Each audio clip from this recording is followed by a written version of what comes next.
Like Broth on an Aching Throat by Ghostwriter of the Machine.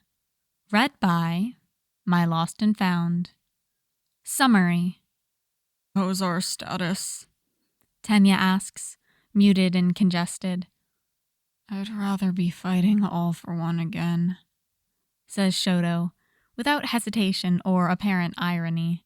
Izuku snorts, then regrets it immediately. His throat hurts so much. Tenya casts his most unimpressed look at Shouto. You never even directly fought all for one. Out of the three of us, only Izuku did that. Technically, says Izuku, because, well, technically. But a round of chest-deep coughing cuts him off, probably for the best. Okay, says Shouto. Then I'd rather be fighting Dabi again. Does that paint a more accurate picture for you? Tenya grimaces, and then covers his eyes as if the light hurts him. It probably does. Tenya gets headaches even when he doesn't have a Quirk-induced flu. Maybe you're right, he says, and Shouto would look smug if he didn't look so miserable. Established pro-hero and roommates Iida, Todoroki, and Midoriya get hit with a flu quirk. It does as advised. This fic is about 1,600 words and one chapter, and this podfic was recorded for Voice Team 2025 for the challenge Nick of Time. This fic has some warnings for brief mention of quarantining and illness as a concept, with no relation to any recent events, and for a general description of flu-like symptoms. And when it says recent events, this was released in 2023, so. Anyway, as always, link to the fic is in the description, and on with the story. Okay, yes, understood. Thank you. We'll take precautions. You too. Goodbye. Tenya ends the call, drops his cell phone to the table, and then slides face down his hands, displacing his glasses as he does. That good? Shouto asks from the other side of the kitchen, where he's fiddling with the settings on the rice maker.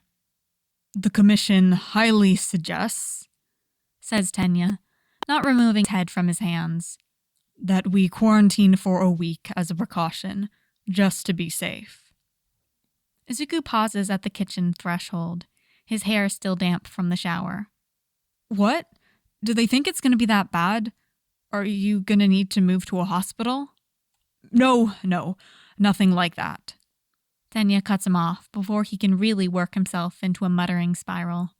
Like I said, it's mostly precautionary. The quirk we were hit with is called contagion. It triggers and mimics common illness symptoms.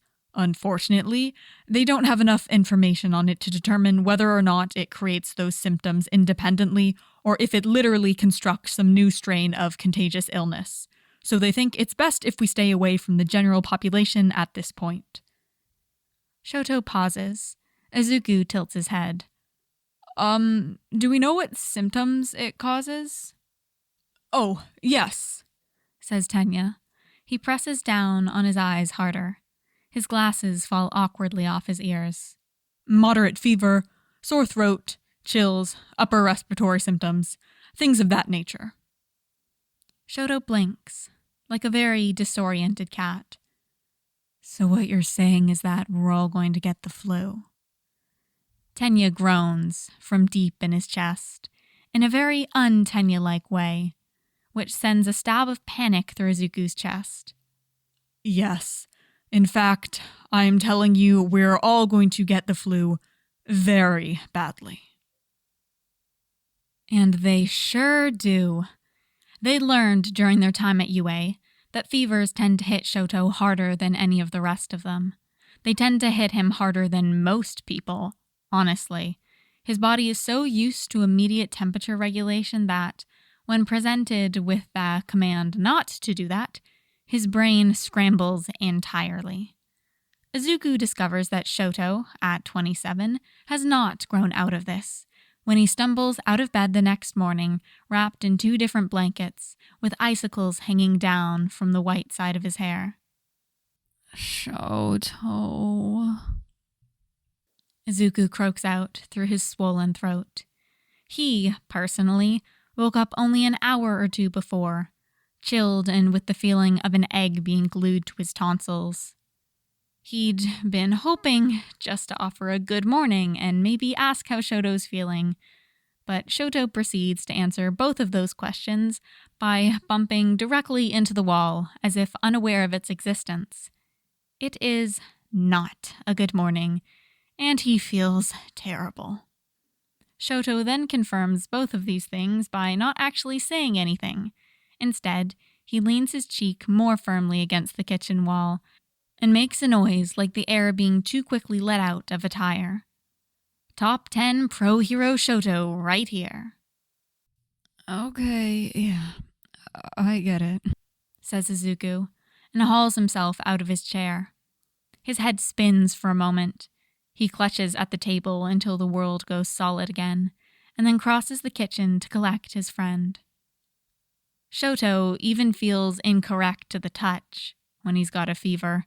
His skin is always dramatically the wrong temperature. Izuku guides him back to the chairs, which he allows in a passive daze. Izuku also sits down again and is considering what to do next when Tenya walks in. It's almost unheard of for Tenya to wake up this late, and it is even less heard of for him to stay in his pajamas for more than 10 minutes or so. Eyes glassy and nose red, he stares at them blearily, taking in Izuku's pallor and the ice still crusted in Shouto's hair. He shuffles to the other side of the room and fills 3 glasses with cool water. He takes them all back to the table and then goes back for 1 glass of orange juice.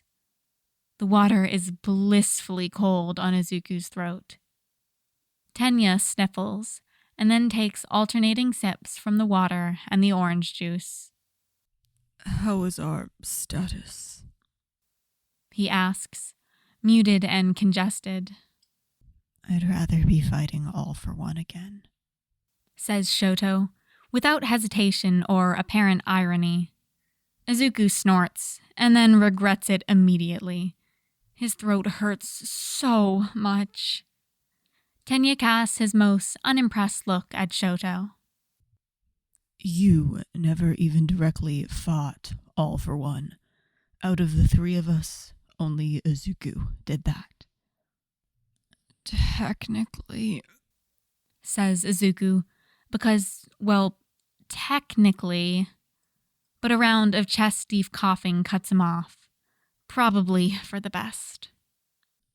Okay, says Shouto.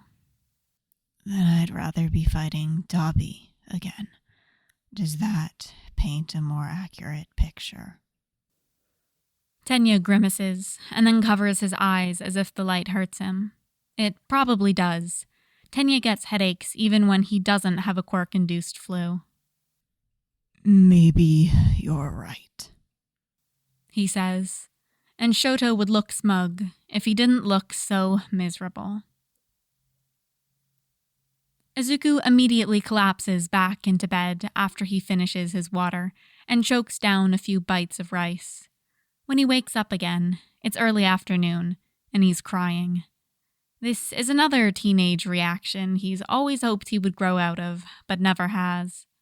He processes every physical pain and ache as if it's something emotional. He cries less these days than when he did when he was a kid, but not by much. Fevers make Izuku feel hollowed out, empty, dizzying, alone. Like he's groping around in the dark of his worst memories and can't find the light switch. It doesn't even take him back to a specific moment, just makes him feel small and isolated and sad. He feels paralyzed by it and the ache in the back of his throat for a few moments. Tears stain his pillowcase. It's not until Izuku is finally able to push himself into a seated position, groping around for a tissue, that something is able to break through his fever-induced despair. Like a dream, muffled and far away, He can hear the soundtrack to a kid's movie. Izuku drags himself up without really thinking about it, stumbles out of his room and into their shared living room. Tenya is stretched out on the couch, a cool compress pressed over his eyes. On the floor in front of the couch, Shouto has made a nest of blankets and pillows and gone to sleep halfway under the coffee table. The TV plays an old animated movie at a low volume.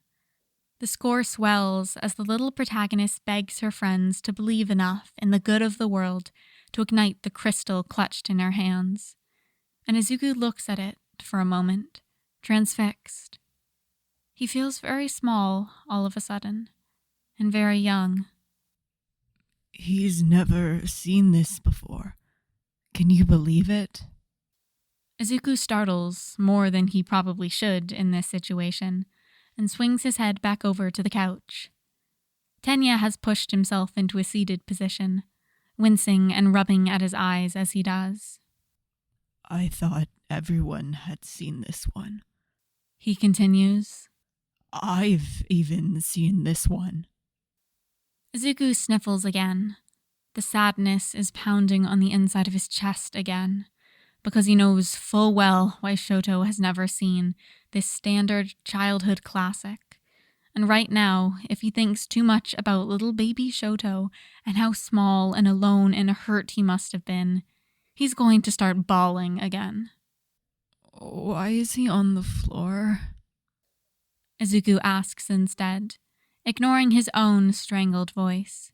He can blame it on the sore throat.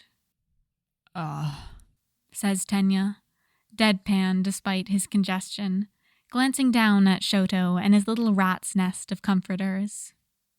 I think that's because our friend might be the weirdest person I know. Izuku giggles. Tenya pats the couch next to him, and he crosses the room without another word of protest. On the screen, a little girl's tear turns into a flame that ignites her older sister's magic. Tenya makes a sound in the back of his throat, and he covers his eyes with his hands as if the light hurts him. Izuku smushes his cheek against Tenya's shoulder, because Tenya is the ideal height to smoosh his cheek onto. Shouto half whimpers in his sleep, and Izuku reaches down to thread his fingers through his hair without thinking. Shouto turns towards his hand and quiets. Maybe doing that soothes the crying, lonely fever creature in Izuku's chest, which is just an added bonus. You want me to put on the next one? Tenya asks, watching the screen as the group of kids save the universe by loving it and fall onto one another, cheering and happy, with no indication that they'll be hurt by what they've seen, or that they saw too much, or that they're tired of fighting. Sure, says Izuku, and closes his eyes. Even with his own fever, he can feel Tenya's fever through the worn-out cloth of his shirt, loved until it's soft. Normally, at this point, they'd be starting their second patrol shift. When was the last time any of them had taken a sick day? Shouto curls against Izuku's legs and lets out a miserable snore. Tenya shifts around, and another familiar soundtrack cues up. Izuku half dozes against Tenya's shoulder. His throat aches, and he can feel the beginnings of a headache begin to chew at the back of his eyes. But for now, at least, the urge to cry has left. This is a story about the power of love, says the familiar narrator on the screen, and Izuku thinks, yeah, that sounds about right. And that is all for this podfic. I'm not sure if you can notice at all, but I actually recorded all of the sick lines for the characters while I was sick, like maybe a month or 2 or 3 or 4 ago. I don't even remember at this point, but I had like the thought like, Sickfic, that's something you can record when you're sick for a podfic, but also, sick voice. You just heard it more when you record more sick. It's like, okay, just maybe some lines. And obviously I'm still recording the main chunk of this dialogue right now, and I'm not looking forward to editing it all together, but I hope it turns out well and was worth it. I will probably not do this again because, yeah, just thinking about the work, it's like, oh, because my recording method means I don't edit, period, like actual lines. So, work. Anyway, I hope this turned out well. I enjoyed this fic. It's just kind of little fluffy, and I don't read too much like future fics, and this just, I don't know, this was nice. I liked this one. Anyway, like I said at the beginning, this was recorded for Voice Team 2025 for the challenge Nick of Time, which is basically just finish a work in progress and submit it for the challenge. And as I recorded lines for this so long ago, I'm finally getting around to actually recording the fic and finishing it. So yeah, that is this. I hope you guys enjoyed. As always, link to the fic is in the description. Go leave a kudos, go leave a comment, whatever you can. I am sure the original author appreciates it. Anyway, that is all for this time, and I will see you guys next time.